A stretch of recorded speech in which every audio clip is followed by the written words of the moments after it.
4 objects are thrown with identical speeds in different directions from the top of a building. Which will go the highest? First, you can rule out objects C and D, as they've already hit their maximum height here of 0 above the baseline. So we're going to use either the conservation of TME, which we'll do first, or the third kinematics equation, which we'll do next. And we're going to set y equals h as the baseline. So we're going to be calculating the distance above h. So we take our original kinetic energy, and all of that will turn into potential energy, as the maximum height is where your kinetic energy in the y direction is 0. And notice, we don't use the initial velocity, we have to take only its y component.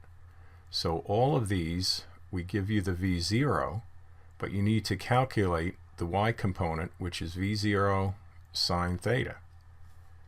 So you do a little algebraic rearrangement, and you find that yx depends on v0, but that's all the same for each of these projectiles, depends on sine theta. So for greater theta, which is a greater sine theta, you get a greater height above h. So that's this guy here, A.